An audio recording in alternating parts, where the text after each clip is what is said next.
Tonight, we're going to answer a question, but not solve a mystery. The question we're going to answer is, who is the most kissed girl in the history of the world? No, it's not Madonna. Eesh.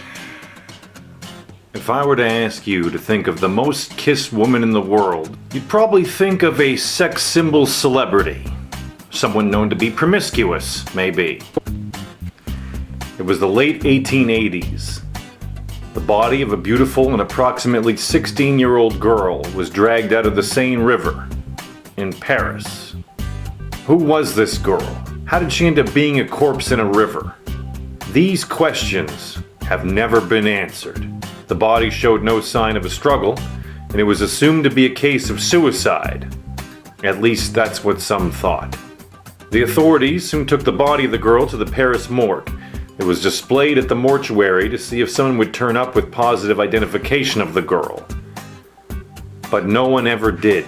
At the Paris morgue, the pathologist who attended to her case was spellbound by her beauty. He went on to create a death mask, which is a plaster casting of her face. Thanks to her gorgeous face that radiates unmatched calmness, the mask was an instant hit and went on to inspire artists for generations. People hung her stoic smile in drawing rooms all over Europe. Writer Albert Camus called her the drowned Mona Lisa. Her face was transformed into a benchmark and icon of beauty, as the critic Al Alvarez observed in his book, The Savage God. A whole generation of German girls modeled their looks on her. From films to music, from literature to ballet, artists couldn't stop making references to the unknown woman. They came up with all kinds of dramatic imaginations on how she ended up in the river. But it wasn't through any of these means that the dead girl earned the tag of the most kissed girl in history.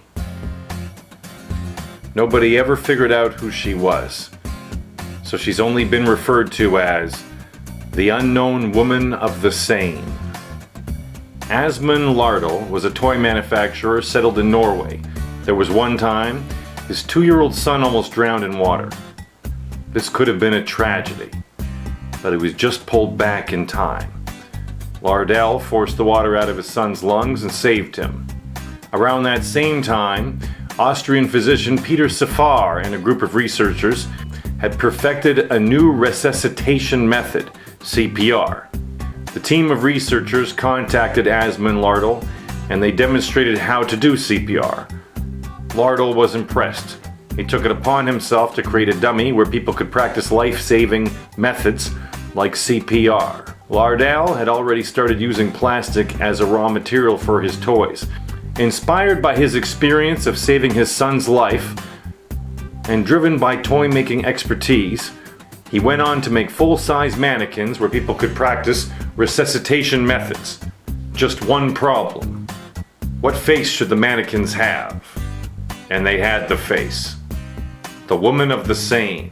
It was the most loved, serene, stoic face that terrified none despite the terrible history behind it. Lardal embarked on his noble mission, making the woman of the Seine-sized dolls. It even had open lips and a collapsible chest so that people could practice properly. The unknown woman of the Seine had just been reborn as CPR Annie. The CPR mannequin with Annie's face was a smash hit on the market.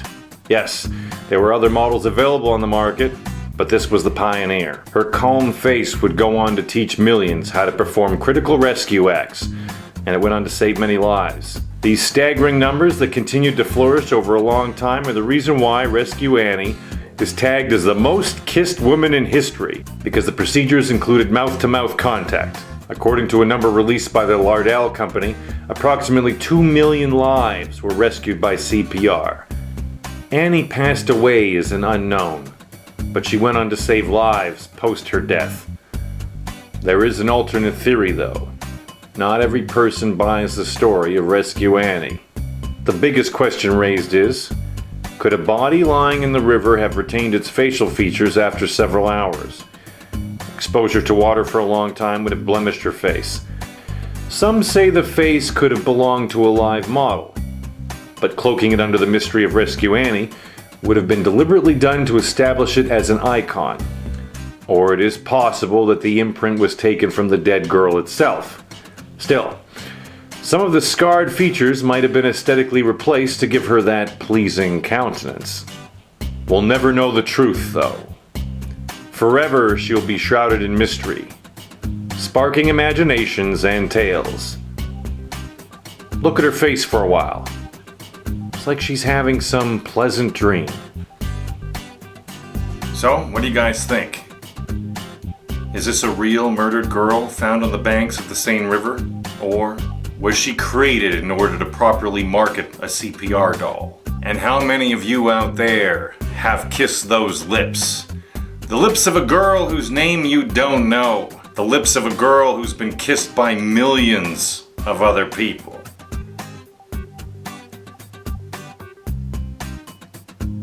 May have done it myself once.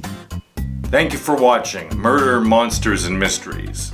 If you enjoyed today's video, please like and subscribe as we'll be releasing videos regularly.